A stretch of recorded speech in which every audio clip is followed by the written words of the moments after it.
भगवान भोले बाबा यांच्या चरणी नतमस्तक होते आणि सर्वांना रामकृष्ण हरी. खोरेश्वर या पवित्र स्थानी आजची महाशिवरात्री अशी पवित्र रात्री अखंड हरिनाम सप्ताह या दुसऱ्या पुष्प ज्यांनी आपल्या विचारांनी समाज प्रबोधन असं कार्य करत आलेल्या आपल्या हरिभक्त पारायण अंजलीताई केंद्रे यांचे मी जामवाडी ग्रामस्थ आणि शिवभक्त यांच्याकडून सर्वांच्याकडून मी तुमचं हार्दिक असं स्वागत करते. महाशिवरात्र ही पवित्र रात्र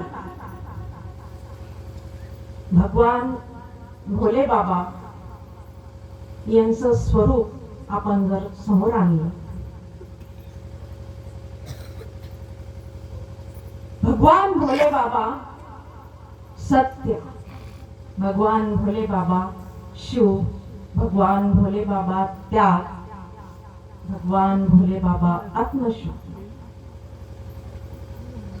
या स्वरूपाला जर आपण बघितलं तर भगवान भोले बाबा यांची जी जटा आहे त्या जटेतून जी पवित्र गंगा वाहते ती आपल्याला एकच संदेश देते, पवित्रतेचा. भगवान भोले बाबा यांचं जर स्वरूप दुसरं पाहिलं आपण नीळकंठ, आत्ताच ताईने आपल्या कीर्तनातून सांगितलेलं आहे. नीळकंठ हा जे समुद्र मंथनातून अमृत ज्यावेळेस तयार झालं त्याच्यापूर्वी विष हे सृष्टीला जाण्यासाठी आलं होतं, पण त्यावेळेस ते विष प्राशन करण्यासाठी कोणीही पुढे नाही आलं. तर असे भगवान भोले बाबा समोर आले आणि ते स्वीकारलं त्यांनी त्या विषाला त्यांनी स्वीकारलं, पण या हृदयापर्यंत त्यांनी ते जाऊ दिलं नाही, केवळ कंठात त्यांनी उतरवलं. अशी शिव नीलकंठ. यातून आपल्याला एकच असा संदेश भेटतो की जीवनाच्या या विषरूपी तिथे राग आहे, द्वेष आहे, मत्सर आहे, एकटेपणा आहे, आणि याला स्वरूप वेगवेगळे मनुष्य देतात. तो राग कोणी मनात साठवतं, कोणी त्याला दाबून धरतं. नीळकंठ भोले बाबा सारखं त्या विषाला या जीवनशैलीमध्ये आपल्याला भरपूर असे विषारी आपल्या आजूबाजूला फिरतात.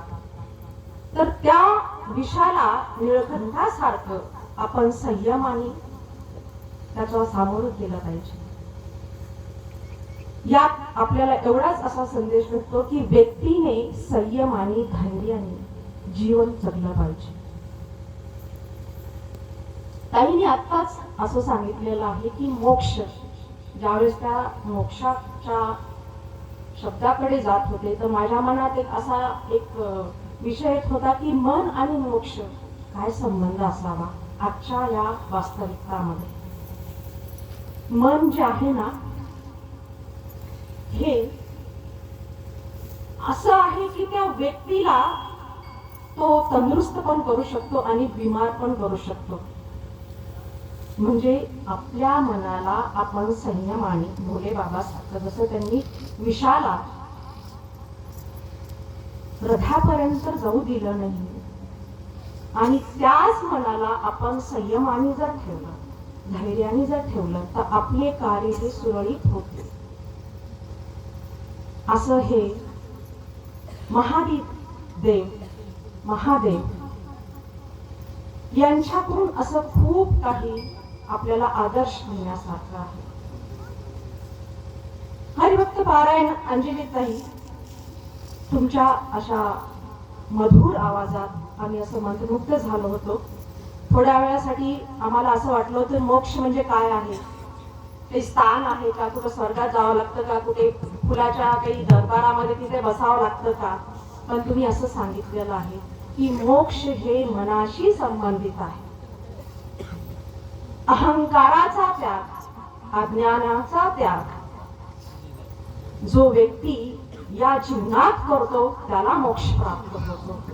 मी समस्त जामवाडी ग्रामस्थाच्या वतीने, सर्व शिवभक्ताच्या वतीने तुमच्या चरणी नतमस्तक होते. आणि या पवित्र रात्री असा एक संकल्प करूया.